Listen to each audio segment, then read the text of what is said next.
Alright, hello everyone, doing a quick build order video because I felt like it. I saw the other one on the front page of our All Things Protoss, so I thought I'd do one myself. I'm going to be doing a game of the quick 3-base build, the 7-minute build, that I posted on one of the threads asking for other build orders. You can easily see it. I'll link it probably in this one as well. And it's pretty much just a very quick 3-base off of a Forge Fast Expand with only one gateway. And it sounds like really kind of gimmicky, I guess. It could be considered not very safe. Like, oh, what if I get like roach rushed or baneling busted or something like that? But it's actually pretty easy, very safe as long as you know what you're doing. And that's exactly what this video is meant to do here. Just to inform you all and try to get everyone into the macro style of PvZ, because PvZ can get to be slightly obnoxious at times if you don't know how to open correctly. So, I'm the Teal Protoss going against Gupo over down here in the red. And I'm going to be starting off with a standard 14 Forge. This is very standard, very safe. If you don't want to go for Nexus first on 17, you can just go for a Forge on 14, and it's just very safe. If they do any sort of 10 pool or something, which he's not, he's going for a standard 14 pool. So if he's going for like a 10 pool or something, you can easily get a cannon up and just wall off, and you'll be good to go. But he's not, he's going for a standard 14 pool, which goes down at about 2 minutes. So if you get to his base and that pool is already going down at 2 minutes, then you'll know that's a 14 pool. And he's going to be following that up with a 15 or 16 hatchery, very standard, but I'm going to be blocking it. Always want to make sure you can block their hatcheries for as long as possible. I even put a pylon down to block it, as seen right there. And then you automatically should go to the third base, because they will, a lot of the times, just go right over there to try to get their base over there, especially if they're going for a standard 3-base build. It won't matter to them that they get a third base here, or if they get their third base here. So they'll just end up killing that pylon. And again, just try to block it as much as possible. I don't go for a second pylon just because I think it messes the build up a little too much. But then afterwards, you go for a 17 Nexus. I get a 17 Gateway, 17 Photon Cannon. I make one more probe, I think, unless I'm bad. No, you just get another pylon. But anyway, while I'm doing that, as I see that he's attacking the pylon right there, I go and quickly check the main, make sure there's no gases, and he's gonna not get them, so it's a very standard 3-base build. Now also, while you're doing this, you're gonna get a double assimilator at 18, and then once your gate finishes, you get a cyber core right afterwards, right there. And I was busy typing. So, very standard Forge Fast Expand opening for anyone that doesn't know. You should be chrono boosting all the time while doing this as well. See, there's the double chrono boost on the Nexuses right there. You should be chrono boosting as well all the time during the opening, during the 14 Forge and whatnot. And then right after this, you're going to be getting a Stalker out right when that Cybercore finishes, and you're going to be chrono boosting it out. And starting Warp Gate as well. But this Stalker, instead of a Zealot, is mainly for map control and to clear out your third. You're going to first send it to your third, then you're going to send it to the 2 watchtowers, and then just, you can go poke around the main and the third. Well, not the main, because it'd be kind of hard to get in there, but around the third and the natural to see if you can just apply any little tiny pressure, get any forcelings out or whatnot, even kill a drone or 2 if it's possible.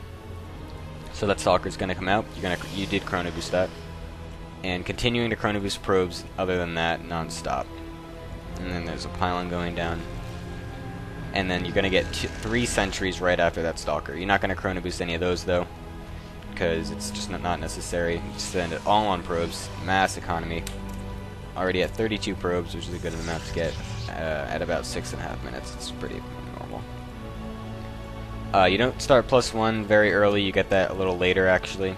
It's not completely necessary to get super early. You're not, unless you're going for like a big timing attack or something. You don't need an early +1. So gonna go ahead and clear out the watchtowers with this stalker. Sometimes people will send overlords in this direction over like this pathway, so it's always good to go around this way to see if you can possibly snipe any stray overlords instead of going like up here or something, because there's not really going to be an overlord anywhere over there anytime soon. So the Nexus does go down at 7 minutes, and then you get your pylon, hopefully to get like a nice ring around to cover all of this, because this is all going to be filled off with gateways for right now. The Robo Bay, or the robotics facility, also goes down at 7:20, around that time, 7:20, 7:25-ish. And then right now, after you do a little bit of poking with the stalker, I was able to just poke up and then distract him a little bit, get the queen down a little bit. Sometimes it'll force some lings, so that's always nice. But then you got to throw down your 4 gateways to wall this off, and then you can put down a cannon or 2. I'm just putting 1 down for now, and then I'm going to get the second one probably a little bit later. Yep, there it is. So then that robo is going to finish up, and warp gate finishes around 8 minutes as well. That's when you start your +1, right when warp gate finishes, and an observer is going to be coming out of that robotics facility. You also get your double gas when warp gate finishes, so those are going to be going down as well. And you should have pretty good probe saturation on each of the bases at this point. Pretty good there, only missing 2, and then this one's perfect. Then after that, after your third's done, you're going to send all of your Nexuses down to the 3rd base to saturate that as quickly as possible, and you're going to be chrono boosting it as much as possible as well, all the Nexuses. And then you're going to warp in some sentries.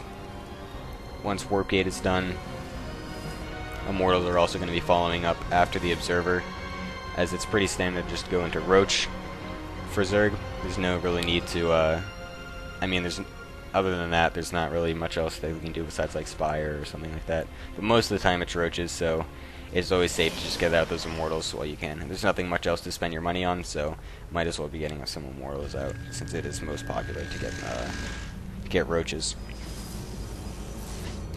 So then around 10 minutes or so, it's pretty rough timing, just 10 minutes in general, to get your Twilight Council, and you're going to drop a couple more gateways afterwards as well. I'm still making some more probes and such, so for this game they're going to be a little bit later. Again, that's just a rough timing, 10 minutes. The Twilight Council isn't the most important part of the build, so it's not like if you don't get that at exactly 10 minutes, it's going to ruin everything. It's just an extra thing that you really need. The most important part is getting the sentries up, the 3rd up, and getting a good immortal count. You can see here I'm starting to wall off this front as well, just a little bit. This is a tight wall, so anything that tries to go in here will get denied. I'm now starting to funnel this in a little bit, since I did see his roach count is getting decently high. He's got about, he's got 30 on the map so far, so that's actually a pretty big amount. He's going to definitely be doing an attack with that, if I remember correctly, or he's just going to secure a 4th base. But if you do see a large amount of roaches, then it's always a good thing to just start this wall off right here, get a gateway, a couple cannons, just to make sure that it's super tight. And it'll also help if they start doing added double aggression. Like they'll do something where they just poke up into the 3rd, make you think they're over there, so then you have to pull your forces down, but then just quickly run up to into the natural and get some free kills in there. So then this kind of funnel will help with force fields and whatnot. He's gonna poke up and see that it's kind of too hard. It's like too hard to go into that. That's another thing. If you get this set up early, it'll actually discourage some Zergs from even attacking in the first place. So he kind of built up this roach count and ling count and isn't exactly doing anything much with it yet. So 4th base is going down as well, very standard. I'm going up with a Twilight Council follow-up. A lot of Zergs nowadays are going for a Roachling Baneling into Infestor Ultralisk style, which is becoming like much more popular. It's very interesting, and Archons and Storm deals with it extremely well. So that's why I'm kind of just going for Templar Archives all the time now instead of Robotics Facility and Colossus. Storm obviously deals much better with the Banelings than Colossus. Once the sentries die off, which usually they can die off within like the first attack of Banelings, if the Zerg is good at attacking them, or engaging correctly with the Banelings, then then the Colossus-based builds can get a little tricky because you really need the force fields to zone out everything. Otherwise, all your forces are just going to die, and then it's just going to be Colossus left, and that's not really going to do much. So he's going to go for this big drop play. I was able to scout the third with a Stalker that I just sent around. So he's going to do this drop play, and I'm going to see it. I was following around his army with my observer, and then I saw this happening. I also see this happening with an observer at the third, so I'm going to be able to warp in some additional forces just to quickly do some small defense against that. The fourth is going to get picked off. I forgot to mention this. The fourth should go down around 14 minutes. It sounds like a quick third, but when you get a third base, or quick fourth, when you get a quick third at 7 minutes, 14 doesn't sound like that big of a deal. So he is going to go for the drop now. I've positioned my High Templar to do some storming action. Brought my Stalkers as well, and then I'm leaving my Sentries and Immortals to deal with this small task force of Roaches over here. Doing some force field zoning right there. And then the Stalkers are just busy killing off this attack in the main. It's not really doing a whole lot for what he's sacrificing, to be honest. I mean, the supply count, you can look at that and be like, oh, well, he's actually like really ahead. But he's really just remaxing on Lings at this point, and that's not like a big time buffer unit, really. Especially when I have Storm already done. I still have 2 Templars sitting there that were able to stay alive. And all the Roaches and Lings are going to get cleaned up. Only killing off, let's see, I think he killed off 3 probes. Yeah, and those aren't even all from just that attack. He did kill 1 from before.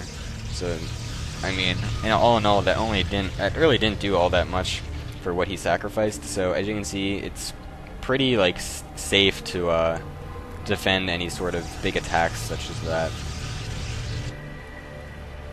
So then I'm gonna have to replant my 4th base since he did kill that off. It's a little bit later than I would like, but however, since he sacrificed so much into it, delaying it, then I don't really mind that much that it's a little bit later.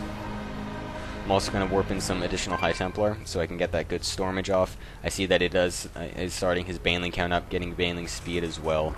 So I'm going to be needing a good amount of storms to be able to deal with that. And Infestors are out as well, so I need to feed back some of that. So I'm going to start breaking down the destructible rocks. I'm getting close to maxed. It's a good time to start poking around the map. I only have +2, +3 is just about done. Usually I'll get a second forge a little earlier to start armor as well, especially if they're going for the Baneling style, because then you need your Zealots and, well, mostly Zealots. The Archons are mostly shield, but the Zealots can really soak up a lot of the damage from the front and then leave your Stalkers in behind to snipe off Overlords and do the rest of the extra damage at the end. So I'm also getting more Immortals, since, what do you call them, Ultralisks are the follow-up of choice most of the time. I did send a Warp Prism around. I noticed there were some Lings at the main base, so that wasn't going to really be able to do much there. But I was able to get a couple of Warp-ins right here, going to get some kills off, and then just quickly rally it over to the third and see what damage I can get done there. But yeah, these Zealots are actually going to do quite a bit. All the Lings did get killed off, and the Queen as well. So all these drones are going to get taken down. I only have room for one more Zerg, or Zealot. I actually have 92 probes right now, which is a little bit more than you would normally want. You might find that happening a little bit often with this build if you can't find yourself being able to control how many probes you actually make. You might end up making too much. And now he's going to go in for the attack.